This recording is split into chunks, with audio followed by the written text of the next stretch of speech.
ನಮಸ್ಕಾರ ವೀಕ್ಷಕರೇ ಗಡಿಯಲ್ಲಿ ಮತ್ತೆ ಪಾಕಿಸ್ತಾನ ಭಾರತವನ್ನ ಯುದ್ಧಕ್ಕೆ ಆಹ್ವಾನಿಸಿದೆ. ಭಯೋತ್ಪಾದನೆ ಮತ್ತು ವ್ಯಾಪಾರ ಜೊತೆಗೆ ಇರಲು ಸಾಧ್ಯವಿಲ್ಲ, ರಕ್ತ ಮತ್ತು ನೀರು ಕೂಡ ಒಟ್ಟಿಗೆ ಹರಿಯಲು ಸಾಧ್ಯವಿಲ್ಲ ಅಂತ ಪ್ರಧಾನಿ ನರೇಂದ್ರ ಮೋದಿ ಅವರು ಪಾಕಿಸ್ತಾನಕ್ಕೆ ಖಡಕ್ ಎಚ್ಚರಿಕೆ ನೀಡಿದ 2 ಗಂಟೆಯಲ್ಲೇ ಭಾರತದ ಮೇಲೆ ಪಾಕಿಸ್ತಾನದ ಕಡೆಯಿಂದ ಮತ್ತೆ ಡ್ರೋನ್ ದಾಳಿಯಾಗಿದೆ. ಯುದ್ಧದ ಕದನ ವಿರಾಮ ಘೋಷಣೆಯಾದ ಬೆನ್ನಲ್ಲೇ ಪಾಕಿಸ್ತಾನ 2ನೇ ಬಾರಿಗೆ ಕದನ ವಿರಾಮವನ್ನ ಮುರಿದಿದೆ. ಸದ್ಯ ಈ ಒಂದು ದಾಳಿಯೂ ಸಹ ಭೀಕರವಾಗಿದ್ದು, ಇದರೊಂದಿಗೆ ಕಪೂರ್ತಲಾದಲ್ಲಿ 4 ಡ್ರೋನ್ಗಳು ಕಾಣಿಸಿಕೊಂಡಿವೆ. ಇನ್ನು ಹೋಶಿಯಾರ್ಪುರದಲ್ಲಿ ಸ್ಫೋಟದ ಶಬ್ದ ಕೇಳಿ ಬಂದಿದೆ. ಭಾರತವು ಪಾಕಿಸ್ತಾನದ ಡ್ರೋನ್ ಅನ್ನ ಹೊಡೆದುರುಳಿಸುತ್ತಿದ್ದ ಹಾಗೆ ಆ ಸ್ಫೋಟದ ಶಬ್ದ ಕೇಳಿ ಬಂದಿದೆ. ಅದೇ ಸಮಯದಲ್ಲಿ ಉಧಂಪುರ್ ಮತ್ತು ಅಖ್ನೂರ್ ವಲಯದಲ್ಲಿ ಗುಂಡಿನ ಚಕಮಕಿಯ ಸದ್ದು ಕೇಳಿ ಬಂದಿದೆ. ಸ್ಥಳೀಯ ಜನರು ಮತ್ತೆ ಯುದ್ಧದ ಭೀತಿಯಿಂದ ಭಯಭೀತಗೊಂಡಿದ್ದಾರೆ. ಇನ್ನೊಂದೆಡೆ ಸಾಂಬಾ ಮತ್ತು ಕಥುವಾ ಗಡಿಯಲ್ಲಿ ಹೆಚ್ಚಿನ ಸಂಖ್ಯೆಯ ಡ್ರೋನ್ಗಳು ಸಹ ಕಂಡು ಬಂದಿದೆ. ಅದಾದ ನಂತರದಲ್ಲಿ ಗಡಿಯಲ್ಲಿ ವಿದ್ಯುತ್ ವ್ಯತ್ಯಯವಾಗಿದೆ. ಪಾಕಿಸ್ತಾನದ ಎಲ್ಲಾ ಡ್ರೋನ್ಗಳನ್ನ ಭಾರತ ನಾಶಪಡಿಸಿದೆ. ಇನ್ನು ವೀಕ್ಷಕರೇ, ನರೇಂದ್ರ ಮೋದಿ ಅವರು ಟ್ರಂಪ್ ವಿರುದ್ಧವಾಗಿ ಕೆಂಡ ಕಾರಿದ್ದಾರೆ. ಒಂದು ಕಡೆ ದೇಶವನ್ನುದ್ದೇಶಿಸಿ ಮಾಡಿದಂತಹ ತಮ್ಮ ಭಾಷಣದಲ್ಲೂ ಎಲ್ಲೂ ಕೂಡ ಟ್ರಂಪ್ ಹೆಸರನ್ನ ಉಲ್ಲೇಖಿಸಿಲ್ಲ. ಪಾಕಿಸ್ತಾನದ ದಾಳಿಗೆ ಭಾರತ ಏನ್ ಬೇಕಾದ್ರೂ ಹೇಗ್ ಬೇಕಾದ್ರೂ ಪ್ರತಿಕ್ರಿಯಿಸುತ್ತೇವೆ, ಇದನ್ನ ಟ್ರಂಪ್ ಸರ್ಕಾರ ಅರ್ಥ ಮಾಡಿಕೊಳ್ಳಬೇಕು ಅಂತ ಅಮೆರಿಕದ ಉಪಾಧ್ಯಕ್ಷ JD ವಾನ್ಸ್ ಅವರಿಗೆ ಪ್ರಧಾನಿ ನರೇಂದ್ರ ಮೋದಿ ಅವರು ಖಡಕ್ ಆಗಿ ಪ್ರತಿಕ್ರಿಯೆ ನೀಡಿದ್ದಾರೆ. ಭಾರತ ಹಾಗೂ ಪಾಕ್ ನಡುವಿನ ಉದ್ವಿಗ್ನತೆ ಹೆಚ್ಚಾದ ಬಗ್ಗೆ ಗುಪ್ತಚರ ಮಾಹಿತಿ ಪಡೆದಿದ್ದ ವಾನ್ಸ್ ಮೇ 9ರಂದು ಮೋದಿ ಅವರನ್ನ ಸಂಪರ್ಕಿಸಿ ಸಂಯಮದಿಂದ ವರ್ತಿಸುವಂತೆ ಮನವಿ ಮಾಡಿಕೊಂಡಿದ್ರು. ಈ ಬಗ್ಗೆ ಅಮೆರಿಕದ ಪತ್ರಿಕೆಗಳಲ್ಲೂ ವರದಿಯಾಗಿತ್ತು. ಈ ವೇಳೆ ಮೋದಿ ಅವರು ಪಾಕಿಸ್ತಾನದ ವಿರುದ್ಧವಾಗಿ ಖಾರವಾಗಿ ಪ್ರತಿಕ್ರಿಯಿಸಿದ್ರು. ಪಾಕಿಸ್ತಾನದಲ್ಲಿರುವ ಭಯೋತ್ಪಾದಕರ ಮೇಲೆ ಭಾರತ ದಾಳಿ ಮಾಡಲಿದೆ ಅಂತ ಆಪರೇಷನ್ ಸಿಂಧೂರ ಕಾರ್ಯಾಚರಣೆಗೂ ಮುನ್ನವೇ ಅಮೆರಿಕಾಗೆ ಭಾರತ ವಿದೇಶಾಂಗ ಸಚಿವ ಎಸ್ ಜೈಶಂಕರ್ ಅವರು ಸ್ಪಷ್ಟಪಡಿಸಿದ್ರು. ಇಷ್ಟೆಲ್ಲ ಆದರೂ ಕೂಡ ಟ್ರಂಪ್ ಭಾರತ ಪಾಕಿಸ್ತಾನ ಪರಮಾಣು ಯುದ್ಧವನ್ನ ನಾವೇ ನಿಲ್ಲಿಸಿದ್ದು ಅಂತ ತಮಗೆ ತಾವೇ ಕ್ರೆಡಿಟ್ ತೆಗೆದುಕೊಳ್ತಿದ್ದಾರೆ. ಟ್ರಂಪ್ ಅವರ ಈ ರೀತಿಯ ವರ್ತನೆಗಳು ಹೊಸದೇನಲ್ಲ. ಅವರ ಹುಚ್ಚಾಟಗಳು ಏನು ಅನ್ನೋದು ಇಡೀ ಜಗತ್ತಿಗೆ ಗೊತ್ತಿದೆ. ಅಷ್ಟಕ್ಕೂ ಇಲ್ಲಿ ಮೂಗು ತೋರಿಸಿಕೊಂಡು ಬಂದಿದ್ದೇ ಅಮೆರಿಕ. ಆದರೆ ಮೋದಿಯವರು ಮಾತ್ರ ಯಾವುದಕ್ಕೂ ಕ್ಯಾರೆ ಅಂದಿಲ್ಲ. ಈಗ ಮೋದಿಯವರು ಸಹ ತಮ್ಮದೇ ಆದ ರೀತಿಯಲ್ಲಿ ತಿರುಗೇಟನ್ನು ಕೊಟ್ಟಿದ್ದಾರೆ. ಇನ್ನು ಪ್ರಧಾನಿ ಮೋದಿಯವರು ಮಾತನಾಡ್ತಾರೆ ಅಂತ ಗೊತ್ತಾದ ಕೂಡಲೇ ಆತ ಟ್ರಂಪ್ ಮತ್ತೊಂದು ಹೇಳಿಕೆಯನ್ನ ನೀಡ್ತಾರೆ. ಅಣ್ವಸ್ತ್ರ ಯುದ್ಧವನ್ನ ನಿಲ್ಲಿಸಿದ್ದು ನಾನೇ, ಕದನ ವಿರಾಮ ಮಾಡದಿದ್ರೆ ವ್ಯಾಪಾರ ನಿಲ್ಲಿಸ್ತೇನೆ ಅಂತ ಭಾರತ ಹಾಗೂ ಪಾಕಿಸ್ತಾನಕ್ಕೆ ಹೇಳಿದ್ದೆ. ಹೀಗಾಗಿ ಎರಡೂ ರಾಷ್ಟ್ರಗಳು ಕದನ ವಿರಾಮಕ್ಕೆ ಒಪ್ಪಿಕೊಳ್ತು ಅಂತ ಟ್ರಂಪ್ ಹೇಳಿಕೊಂಡಿದ್ದಾರೆ. ಆದರೆ ಪ್ರಧಾನಿ ಮೋದಿ ಟ್ರಂಪ್ ಬಗ್ಗೆ ಒಂದೇ ಒಂದು ಮಾತು ಆಡ್ಲಿಲ್ಲ. ಸ್ನೇಹ ಅಂತ ಬಂದಾಗ ಮೋದಿ ಟ್ರಂಪ್ ಎಷ್ಟು ಕ್ಲೋಸ್ ಅನ್ನೋದು ಗೊತ್ತಿದೆ. ಆದರೆ ಯುದ್ಧದ ವಿಚಾರದಲ್ಲಿ ಮೋದಿ ಯಾವ ರೀತಿ ಪ್ರತಿಕ್ರಿಯಿಸಬೇಕೋ ಅದೇ ರೀತಿ ಪ್ರತಿಕ್ರಿಯೆ ನೀಡಿದ್ದಾರೆ. ದೇಶವನ್ನುದ್ದೇಶಿಸಿ ಮಾತನಾಡಿದಂತಹ ಸಂದರ್ಭದಲ್ಲಿ ನರೇಂದ್ರ ಮೋದಿ ಅವರು ಉಗ್ರವಾದದ ವಿರುದ್ಧ ನಮ್ಮ ಹೋರಾಟ ನಿರಂತರ, ಉಗ್ರರು ಮತ್ತು ಉಗ್ರರನ್ನ ಪೋಷಿಸುವವರ ವಿರುದ್ಧ ನಮ್ಮ ಹೋರಾಟ ನಿರಂತರ ಅಂತ ಹೇಳಿದ್ದಾರೆ. ಅಷ್ಟು ಮಾತ್ರವಲ್ಲ, ಇದು ಶಾಶ್ವತ ಕದನ ವಿರಾಮ ಅಲ್ಲ, ಬದಲಾಗಿ ಇದು ತಾತ್ಕಾಲಿಕ ಕದನ ವಿರಾಮ. ಯಾವಾಗ ಬೇಕಾದರೂ ಪಾಕಿಸ್ತಾನದ ವಿರುದ್ಧ ನಾವು ದಾಳಿ ನಡೆಸಬಹುದು ಎಂದಿದ್ದಾರೆ. ಆ ಮೂಲಕ ಶಾಶ್ವತ ಕದನ ವಿರಾಮ ಘೋಷಣೆಯಾಗಿದೆ ಎಂದಿದ್ದ ಅಮೆರಿಕ ಅಧ್ಯಕ್ಷ ಡೊನಾಲ್ಡ್ ಟ್ರಂಪ್ ಅವರಿಗೆ ಸೈಲೆಂಟ್ ಆಗಿ ಟಾಂಗ್ ಕೊಟ್ಟಿದ್ದಾರೆ. ಭಾರತ ಮತ್ತು ಪಾಕಿಸ್ತಾನಕ್ಕೆ ವ್ಯಾಪಾರ ಹೆಚ್ಚಿಸುವ ಭರವಸೆ ನೀಡಿದ ಬಳಿಕ ಆ ಎರಡೂ ದೇಶಗಳು ಕದನ ವಿರಾಮಕ್ಕೆ ಒಪ್ಪಿದ್ವು ಎಂಬರ್ಥದಲ್ಲಿ ಅಮೆರಿಕ ಅಧ್ಯಕ್ಷ ಡೊನಾಲ್ಡ್ ಟ್ರಂಪ್ ಹೇಳಿಕೆಯನ್ನ ನೀಡಿದ್ರು. ಆದರೆ ಇದೀಗ ಟ್ರಂಪ್ ಸುಳ್ಳು ಹೇಳಿಕೆಯನ್ನ ನೀಡಿದ್ದಾರೆ, ಕಟ್ಟುಕತೆಯನ್ನ ಕಟ್ಟಿದ್ದಾರೆ ಅನ್ನೋದು ಜಗತ್ತಿನ ಮುಂದೆಯೇ ಬಟಾ ಬಯಲಾಗಿದೆ. ಕೇಂದ್ರ ಸರ್ಕಾರದ ಮೂಲದಿಂದ ಮಾಹಿತಿ ಬಂದಿದ್ದು, ಟ್ರಂಪ್ ಅವರೊಂದಿಗಾಗಲಿ ಅಮೆರಿಕದ ಯಾರೊಂದಿಗಾಗಲಿ ಆಪರೇಷನ್ ಸಿಂಧೂರ್ ಬಳಿಕ ವ್ಯಾಪಾರ ವಿಚಾರವನ್ನ ಸರ್ಕಾರ ಚರ್ಚಿಸಿಯೇ ಇಲ್ಲ ಅಂತ ಸರ್ಕಾರದ ಮೂಲಗಳು ಹೇಳಿವೆ. ಹೀಗಾಗಿ ಟ್ರಂಪ್ ವಿಚಾರದಲ್ಲಿ ದೇಶದ ಜನಕ್ಕೆ ತಪ್ಪು ಸಂದೇಶ ಹೋಗ್ತಾ ಇದೆ. ಯಾವ ರೀತಿ ಬಿಂಬಿಸಲಾಗ್ತಿದೆ ಅಂದ್ರೆ, ಟ್ರಂಪ್ ಅವರ ಮಧ್ಯಸ್ಥಿಕೆಯಲ್ಲಿ ಭಾರತ ಪಾಕಿಸ್ತಾನ ನಡುವೆ ಕದನ ವಿರಾಮ ಆಗಿದೆ ಅಂತ ಬಿಂಬಿಸಲಾಗ್ತಾ ಇದೆ. ಅದಕ್ಕೆ ತಕ್ಕಂತೆ ಟ್ರಂಪ್ ಕೂಡ ಕ್ರೆಡಿಟ್ ತೆಗೆದುಕೊಳ್ಳುವ ಹಪಾಹಪಿಯಲ್ಲಿದ್ದಾರೆ. ಆದರೆ ನಿಜಕ್ಕೂ ಆಗಿರೋದೇ ಬೇರೆ. ಸ್ವತಃ ಪಾಕಿಸ್ತಾನ ದಾಳಿಯ ನಂತರದಲ್ಲಿ ಭಾರತಕ್ಕೆ ಕರೆ ಮಾಡಿ ಯುದ್ಧ ಬೇಡ ಅಂತ ಬೇಡಿಕೆಯನ್ನ ಇಡುತ್ತೆ. ಈ ಬೆನ್ನಲ್ಲೇ ಸೇನಾ ಮುಖ್ಯಸ್ಥರು ತೆಗೆದುಕೊಂಡಿರುವಂತಹ ನಿರ್ಧಾರ ಇದು. ಇನ್ನು ಪಾಕಿಸ್ತಾನ ಸೇನೆಯ ವಿರುದ್ಧ ಕದನ ವಿರಾಮ ಆದ್ರೂ ಕೂಡ ಯಾವುದೇ ಕಾರಣಕ್ಕೂ ಆಪರೇಷನ್ ಸಿಂಧೂರ್ ಮಾತ್ರ ನಿಲ್ಲೋದಿಲ್ಲ, ಉಗ್ರರ ಬೇಟೆ ಮುಂದುವರಿಯುತ್ತೆ ಅಂತಲೇ ಪ್ರಧಾನಿಯವರು ಹೇಳಿರುವಂತದ್ದು. ಈಗಾಗಲೇ ಆಪರೇಷನ್ ಸಿಂಧೂರದಲ್ಲಿ ಹಲವು ಉಗ್ರರ ತಲೆಗಳು ಛಿದ್ರವಾಗಿದೆ. ಆ ಒಂದು ಕಾರ್ಯಾಚರಣೆಯಲ್ಲಿ ನಾವು ಯಶಸ್ವಿ ಆಗಿದ್ದೇವೆ. ಆದರೆ ವೀಕ್ಷಕರೇ, ಕದನ ವಿರಾಮದ ವಿಚಾರಕ್ಕೆ ಬಂದ್ರೆ ಅದಕ್ಕೂ ಒಂದು ಅರ್ಥ ಇದೆ. ಈಗ ಘೋಷಣೆಯಾಗಿರೋದು ಕೇವಲ ತಾತ್ಕಾಲಿಕ ಕದನ ವಿರಾಮವಷ್ಟೇ. ಅದಕ್ಕೂ ಕೂಡ ನಾನಾ ಕಾರಣಗಳಿವೆ. ಆದರೆ ನಮ್ಮಲ್ಲಿ ಎಂತಹ ಮನಸ್ಥಿತಿ ಅಂದ್ರೆ, ಭಾರತವೇ ಯುದ್ಧದಿಂದ ಹಿಂದೆ ಸರಿತು ಅನ್ನುವಂತೆ ಮಾತನಾಡಿಕೊಳ್ತಿದ್ದಾರೆ. ಆ ಮೂಲಕ ದೇಶದ ವಿರುದ್ಧವಾಗಿ ದೇಶದ್ರೋಹಿ ಹೇಳಿಕೆಯನ್ನ ಕೊಡ್ತಿದ್ದಾರೆ ಅಂತ ಹೇಳಬಹುದು. ಯುದ್ಧದ ವಿಚಾರದಲ್ಲೂ ರಾಜಕೀಯ ಎಗ್ಗಿಲ್ಲದೆ ನಡೆದಿದೆ. ಟ್ರಂಪ್ಗೆ ಮೋದಿ ತಲೆಬಾಗಿ ಯುದ್ಧವನ್ನ ನಿಲ್ಲಿಸಿದ್ರು ಅಂತ ಅವಿವೇಕದ ಹೇಳಿಕೆಯನ್ನ ಕೊಡ್ತಿದ್ದಾರೆ. ವೀಕ್ಷಕರೇ, ಯುದ್ಧ ಅಂದ ತಕ್ಷಣ ಹೇಗೆ ಬೇಕೋ ಹಾಗೆ ನಿರ್ಧಾರವನ್ನ ತೆಗೆದುಕೊಳ್ಳೋದಕ್ಕೆ ಸಾಧ್ಯವಿಲ್ಲ. ಯುದ್ಧದ ಮುಂದಿನ ಪರಿಣಾಮಗಳನ್ನು ಸಹ ಎದುರಿಸೋಕೆ ತಯಾರಾಗಿರಬೇಕಾಗುತ್ತೆ.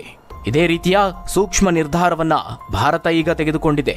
ಅದೆಷ್ಟೇ ಸೇನಾ ಬಲ ಬಂದರೂ ಭಾರತ ಯುದ್ಧದಲ್ಲಿ ಗೆಲ್ಲುತ್ತೆ. ಆದರೆ ನಮ್ಮಲ್ಲೂ ಒಂದಷ್ಟು ಸಾವು ನೋವುಗಳು ಉಂಟಾಗುತ್ತೆ ಅನ್ನೋದನ್ನ ಮರೆಯುವಂತಿಲ್ಲ. ಒಂದು ವೇಳೆ ಆ ರೀತಿಯಾದ್ರೆ ಆಗ ನಮ್ಮಲ್ಲೇ ಇರುವಂತಹ ಕೆಲವೊಂದಷ್ಟು ದೇಶದ್ರೋಹಿಗಳು ಏನ್ ಹೇಳಬಹುದು? ಮೋದಿಯವರ ಯುದ್ಧದ ನಿರ್ಧಾರದಿಂದ ಭಾರತದಲ್ಲೂ ಸಾವು ನೋವಾಗಿದೆ, ಯುದ್ಧ ಬೇಕಿತ್ತ, ನಾವು ಹೇಳಿರಲಿಲ್ವಾ ಯುದ್ಧ ಬೇಡ ಅಂತ, ನಿಮ್ಮ ನಿರ್ಧಾರದಿಂದಾಗಿ ಅಮಾಯಕರ ಪ್ರಾಣ ಹೋಯ್ತು ಅಂತ ಈ ರೀತಿಯಾಗೂ ಮಾತನಾಡಿಕೊಳ್ಳುವಂತಹ ದೇಶದ್ರೋಹಿಗಳು ನಮ್ಮಲ್ಲಿದ್ದಾರೆ. ಹೀಗಾಗಿ ಇದನ್ನ ರಾಜಕೀಯಗೊಳಿಸದೆ ಕೇಂದ್ರ ಹಾಗೆ ಸೇನಾ ನಿರ್ಧಾರಕ್ಕೆ ನಾವು ಬದ್ಧರಾಗಿರೋದು ಬಹಳ ಮುಖ್ಯವಾಗುತ್ತೆ. ಟ್ರಂಪ್ ವಿಚಾರ ಒಂದು ಕಡೆಯಾದ್ರೆ ಮತ್ತೊಂದು ಕಡೆ ಪಾಕಿಸ್ತಾನದ ಮೊಂಡಾಟ ಮಾತ್ರ ಇನ್ನೂ ನಿಂತಿಲ್ಲ. ಪಾಕಿಸ್ತಾನಕ್ಕೆ ಇಷ್ಟೊಂದು ಧೈರ್ಯ ಬಂದಿರೋದಕ್ಕೆ ಕಾರಣವೇ ಚೀನಾ ಹಾಗೆ ಟರ್ಕಿ. ಭಾರತದ ವಿರುದ್ಧದ ಸಂಘರ್ಷದಲ್ಲಿ ಪಾಕಿಸ್ತಾನಕ್ಕೆ ಚೀನಾ, ಟರ್ಕಿ ದೇಶಗಳು ಬಹಿರಂಗ ಬೆಂಬಲವನ್ನ ಘೋಷಿಸಿದ್ವು. ಇದೀಗ ಕೇವಲ ಬೆಂಬಲ ಮಾತ್ರ ಅಲ್ಲ, ಆ ದೇಶಗಳಿಂದ ಶಸ್ತ್ರಾಸ್ತ್ರಗಳು ಸಹ ಪೂರೈಕೆ ಆಗಿರೋದು ಗೊತ್ತಾಗಿದೆ. ವಾಯು ಕಾರ್ಯಾಚರಣೆಗಳ ಮಹಾನಿರ್ದೇಶಕರಾದ ಏರ್ ಮಾರ್ಷಲ್ ಎಕೆ ಭಾರತಿಯವರು ಇದರ ಬಗ್ಗೆ ಸಂಪೂರ್ಣ ಮಾಹಿತಿಯನ್ನ ಬಿಚ್ಚಿಟ್ರು. ಚೀನಾ ಮೂಲದ PL-15 ಕ್ಷಿಪಣಿ ಮತ್ತು ಟರ್ಕಿ ಮೂಲದ ಇಹಾ ಮತ್ತು ಸೋಂಗಾರ್ ಡ್ರೋನ್ಗಳನ್ನ ಬಳಸಿ ಪಾಕಿಸ್ತಾನವು ನಮ್ಮ ಮೇಲೆ ದಾಳಿ ಮಾಡಿದೆ ಅಂತ ಸಾಕ್ಷಿಗಳನ್ನ ಜಗತ್ತಿನ ಮುಂದೆ ತೆರೆದಿಟ್ಟಿದ್ದಾರೆ. ಇದೆಲ್ಲವೂ ಒಂದು ಕಡೆಯಾದ್ರೆ ಇನ್ನು ದೇಶದ ಹೊರಗಿನ ಅಂದ್ರೆ ಪಾಕಿಸ್ತಾನದಲ್ಲಿ ಈ ಕದನ ವಿರಾಮವನ್ನ ಉಗ್ರನೋರ್ವ ಪಾಕಿಸ್ತಾನದ ನಗರದೆಲ್ಲೆಡೆ ರ್ಯಾಲಿ ಮಾಡುವ ಮೂಲಕವಾಗಿ ಭಾರತದ ವಿರುದ್ಧ ಪಾಕಿಸ್ತಾನ ಜಯಗಳಿಸಿದೆ ಅಂತ ಸಂಭ್ರಮಿಸಿದ್ದಾನೆ. ಆ ಉಗ್ರ ಬೇರಾರುವಲ್ಲ, ಪಾಕಿಸ್ತಾನ ಮಾಜಿ ಕ್ರಿಕೆಟಿಗ ಶಾಹಿದ್ ಆಫ್ರಿದಿ. ವೀಕ್ಷಕರೇ, ಪಹಲ್ಗಾಮ್ನಲ್ಲಿ ಉಗ್ರರು ಯಾವ ರೀತಿಯಾಗಿ ದಾಳಿ ಮಾಡಿದ್ರು ಅನ್ನೋದು ನಿಮ್ಮೆಲ್ಲರಿಗೂ ಗೊತ್ತು. ಆ ಉಗ್ರರಿಗೆ ಬೆಂಬಲ ಸೂಚಿಸಿ ಪಾಕಿಸ್ತಾನ ಸೇನೆ ಭಾರತದ ವಿರುದ್ಧ ಸಮರ ಸಾರ್ತು. ಈಗ ಪಾಕಿಸ್ತಾನವೇ ಭಾರತದ ಮುಂದೆ ಮಂಡಿಯೂರಿದೆ. ಆದರೆ ಈ ಉಗ್ರ ಮಾತ್ರ ರ್ಯಾಲಿ ಮಾಡುವ ಮೂಲಕವಾಗಿ ಸಂಭ್ರಮಿಸಿದ್ದಾನೆ. ಆ ಮೂಲಕ ಪಹಲ್ಗಾಮ್ ದಾಳಿ ನಡೆಸಿದ ಉಗ್ರರಿಗೆ ಸಂಪೂರ್ಣ ಬೆಂಬಲವನ್ನ ಸೂಚಿಸಿದ್ದಾನೆ. ಕೆಳಗೆ ಬಿದ್ರೂ ಮೀಸೆ ಮಣ್ಣಾಗ್ಲಿಲ್ಲ ಅನ್ನುವ ಮಾತನ್ನ ಇಂಥವರನ್ನೇ ನೋಡಿ ಹೇಳಿರೋದು. ಪಾಕಿಸ್ತಾನದ ಮಾಜಿ ಕ್ರಿಕೆಟಿಗ ಶಾಹಿದ್ ಆಫ್ರಿದಿ ಕರಾಚಿಯಲ್ಲಿ ಈ ವಿಜಯೋತ್ಸವ ರ್ಯಾಲಿಯಲ್ಲಿ ಪಾಲ್ಗೊಂಡಿದ್ದಾನೆ. ಸಶಸ್ತ್ರ ಪಡೆಗಳೊಂದಿಗೆ ಒಗ್ಗಟ್ಟನ್ನ ಪ್ರದರ್ಶಿಸಲು ರ್ಯಾಲಿಯನ್ನ ನಡೆಸಿದ್ದಾನೆ. ಈ ರ್ಯಾಲಿ ವೇಳೆ ಶಾಹಿದ್ ಆಫ್ರಿದಿ ಭಾರತದ ಮೇಲೆ ದಾಳಿ ಮಾಡಿದ ಪಾಕಿಸ್ತಾನಿ ಪಡೆಗಳನ್ನ ಶ್ಲಾಘಿಸಿದ್ದಾನೆ. ಅಷ್ಟು ಮಾತ್ರ ಅಲ್ಲ, ಪಾಕಿಸ್ತಾನದ ಜನರು ತಮ್ಮ ಸೈನ್ಯದೊಂದಿಗೆ ಹೆಗಲಿಗೆ ಹೆಗಲು ಕೊಟ್ಟು ನಿಂತಿದ್ದಾರೆ. ಭಾರತದ ವಿರುದ್ಧ ಪಾಕಿಸ್ತಾನಕ್ಕೆ ಗೆಲುವು ನೀಡಿದ ಸರ್ವಶಕ್ತನಾದ ಅಲ್ಲಾಹನಿಗೆ ಕೃತಜ್ಞತೆ ಸಲ್ಲಿಸುತ್ತೇನೆ ಅಂತಲೂ ಹೇಳಿದ್ದಾನೆ. ಕೇವಲ ಇದು ಮಾತ್ರ ಅಲ್ಲ, ಭಾರತ ನಡೆಸಿದ ಆಪರೇಷನ್ ಸಿಂಧೂರವನ್ನ ಬೇರೆ ರೀತಿಯಲ್ಲೇ ಬಿಂಬಿಸಿ ಹೇಳಿಕೊಂಡಿದ್ದಾನೆ. ಪಾಕಿಸ್ತಾನವು ಬಹಳ ಹಿಂದಿನಿಂದಲೂ ಭಯೋತ್ಪಾದನೆಯ ಬಲಿಪಶುವಾಗಿದೆ ಮತ್ತು ಉಗ್ರವಾದದ ವಿರುದ್ಧದ ಹೋರಾಟದಲ್ಲಿ ನೂರಾರು ಜೀವಗಳನ್ನ ಕಳೆದುಕೊಂಡಿದೆ. ಭಾರತದ ವಿರುದ್ಧದ ಬನಿಯನ್ ಅನ್ ಮರ್ಸೂರ್ ಕಾರ್ಯಾಚರಣೆಯಲ್ಲಿ ಪಾಕಿಸ್ತಾನ ಸಶಸ್ತ್ರ ಪಡೆಗಳು ತಮ್ಮ ಶಕ್ತಿ ಮತ್ತು ಸ್ಥಿತಿಸ್ಥಾಪಕತ್ವವನ್ನ ಸಾಬೀತುಪಡಿಸಿವೆ ಅಂತ ಅಫ್ರಿದಿ ಹೇಳಿಕೊಂಡಿದ್ದಾನೆ. ಅಂದ್ರೆ ನಿಜಕ್ಕೂ ಏನ್ ನಡೆದಿತ್ತೋ ಅದಕ್ಕೆ ತದ್ವಿರುದ್ಧವಾಗಿ ಬಿಂಬಿಸುವಂತಹ ಪ್ರಯತ್ನಗಳಾಗ್ತಾ ಇದೆ. ಇವರು ನಿಜಕ್ಕೂ ಭಯೋತ್ಪಾದನೆಯ ವಿರುದ್ಧ ಇದ್ದಿದ್ರೆ ಸ್ವತಃ ಪಾಕಿಸ್ತಾನದ ಸೇನೆನೇ ಉಗ್ರರ ನೆಲೆಗಳನ್ನ ಧ್ವಂಸಗೊಳಿಸಬಹುದಿತ್ತು, ಅಥವಾ ಭಾರತ ಆ ಕೆಲಸ ಮಾಡಿದಂತಹ ಸಂದರ್ಭದಲ್ಲಿ ಅದಕ್ಕೆ ಬೆಂಬಲಿಸಬಹುದಾಗಿತ್ತು. ಆದರೆ ಪಾಕಿಸ್ತಾನ ಏನ್ ಮಾಡ್ತು? ಭಯೋತ್ಪಾದಕರಿಗೆ ಬೆಂಬಲವನ್ನ ಕೊಡ್ತು. ಈಗ ಮಾಜಿ ಕ್ರಿಕೆಟಿಗ ಶಾಹಿದ್ ಆಫ್ರಿದಿ ಕೂಡ ಉಗ್ರ ಚಟುವಟಿಕೆಯಲ್ಲಿ ತೊಡಗಿಕೊಂಡಂತಾಗಿದೆ. ಅನ್ನ ತಿಂದ ಮನೆಗೆ ದ್ರೋಹ ಬಗೆಯುವಂತಹ ಕೆಲಸವನ್ನ ಮಾಡುತ್ತಿದ್ದಾನೆ. ಬಿಕಾರಿಯಾಗಿದ್ದ ಪಾಕಿಸ್ತಾನ ಕ್ರಿಕೆಟ್ ಮಂಡಳಿಗೆ ಭಾರತ ಕ್ರಿಕೆಟ್ ಆಡುವಂತಹ ಅವಕಾಶವನ್ನ ಕಲ್ಪಿಸಿಕೊಡ್ತು.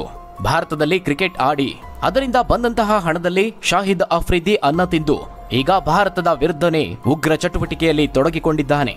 ಇನ್ನು ವೀಕ್ಷಕರೇ, ಗಡಿ ಪ್ರದೇಶಗಳಲ್ಲಿ ಉದ್ವಿಗ್ನತೆ ಇನ್ನೂ ಮುಂದುವರೆದಿದೆ. ಪ್ರಧಾನಿ ನರೇಂದ್ರ ಮೋದಿಯವರು ಆಪರೇಷನ್ ಸಿಂಧೂರ್ ಇನ್ನೂ ಮುಗಿದಿಲ್ಲ, ಗಡಿಯಲ್ಲಿ ಬಾಲ ಬಿಚ್ಚಿದ್ರೆ ಮತ್ತೆ ದಾಳಿ ಮಾಡೋದಾಗಿ ಪಾಕಿಸ್ತಾನಕ್ಕೆ ಖಡಕ್ ಎಚ್ಚರಿಕೆ ಕೊಟ್ಟಿದ್ದಾರೆ. ಇದರ ನಡುವೆ ಪಾಕ್ ಪುಂಡಾಟ ಮಾತ್ರ ಇನ್ನೂ ನಿಂತಿಲ್ಲ ಅಂತ ವರದಿಯಾಗಿದೆ. ಗಡಿಯಲ್ಲಿ ಒಂದು ರೀತಿ ಗೊಂದಲದ ಪರಿಸ್ಥಿತಿ ಇದೆ. ಗಡಿಯಲ್ಲಿ ಇನ್ನೂ ಕೆಲವು ಗೊಂದಲಗಳಿರುವ ಕಾರಣ ಇವತ್ತು ಏರ್ ಇಂಡಿಯಾ ಮತ್ತು ಇಂಡಿಗೋ ವಿಮಾನಯಾನ ಸಂಸ್ಥೆಗಳು ಜಮ್ಮು, ಅಮೃತ್ಸರ, ಚಂಡೀಗಢ, ಲೇಹ್, ಶ್ರೀನಗರ ಮತ್ತು ರಾಜ್ಕೋಟ್ಗೆ ಹೋಗುವಂತಹ ವಿಮಾನಗಳನ್ನು ರದ್ದುಗೊಳಿಸಿವೆ. ಗಡಿಯಲ್ಲಿ ಅಲ್ಪ ಪ್ರಮಾಣದ ದಾಳಿಗಳಾಗಿದ್ರೂ ಕೂಡ ಕದನ ವಿರಾಮದ ನಂತರ ಪರಿಸ್ಥಿತಿ ನಿಯಂತ್ರಣಕ್ಕೆ ಬಂದಿದೆ. ಕದನ ವಿರಾಮದ ಮಧ್ಯೆ ತಡರಾತ್ರಿಯಲ್ಲಿ ಭಾರತೀಯ ಸೇನೆಯು ಯಾವುದೇ ಶತ್ರು ಡ್ರೋನ್ ಬಗ್ಗೆ ಯಾವುದೇ ಮಾಹಿತಿ ಇಲ್ಲ ಅಂತ ತಿಳಿಸಿದೆ. ಪರಿಸ್ಥಿತಿ ಶಾಂತವಾಗಿದ್ದು ಸಂಪೂರ್ಣವಾಗಿ ನಿಯಂತ್ರಣದಲ್ಲಿದೆ. ಇದು ಸ್ಥಳೀಯ ಜನರಿಗೆ ಸ್ವಲ್ಪ ಸಮಾಧಾನವನ್ನ ತಂದಿದೆ. ಇನ್ನು ಪಾಕಿಸ್ತಾನದ ಪಾಪಿ ಕೃತ್ಯಕ್ಕೆ ಆ ಪ್ರಕೃತಿಯೇ ಮುನಿಸಿಕೊಂಡಿದೆ. ಆಪರೇಷನ್ ಸಿಂಧೂರ್ ಬಳಿಕ ಪಾಕಿಸ್ತಾನದ ಮೇಲೆ ಪ್ರಕೃತಿಯೂ ಸಹ ದಾಳಿ ಮಾಡಿದೆ. ನಿನ್ನೆ ಪಾಕಿಸ್ತಾನದ ವಿವಿಧ ಕಡೆಗಳಲ್ಲಿ 4.6 ತೀವ್ರತೆಯ ಭೂಕಂಪ ಆಗಿದೆ. ಕಳೆದ 3 ದಿನಗಳ ಅವಧಿಯಲ್ಲಿ ಪಾಕಿಸ್ತಾನದಲ್ಲಿ 3ನೇ ಬಾರಿಗೆ ಭೂಕಂಪವಾಗಿದೆ. ಪಾಕಿಸ್ತಾನದ ಪಂಜಾಬ್ ಪ್ರಾಂತ್ಯದ ಪಿರ್ಜೋಂಗಲ್ ಬಳಿ ಮಧ್ಯಾಹ್ನ 1:26 ಸುಮಾರಿಗೆ ಭೂಕಂಪ ಸಂಭವಿಸಿದೆ ಅಂತ ರಾಷ್ಟ್ರೀಯ ಭೂಕಂಪ ಶಾಸ್ತ್ರ ಕೇಂದ್ರ ನಿರ್ದೇಶಕ ಒಪಿ ಮಿಶ್ರಾ ಅವರು ತಿಳಿಸಿದ್ದಾರೆ. ಮೇ 10ರಂದು ಬೆಳಗ್ಗೆ 4.7ರಷ್ಟು ತೀವ್ರತೆಯ ಭೂಕಂಪ ಆಗಿತ್ತು.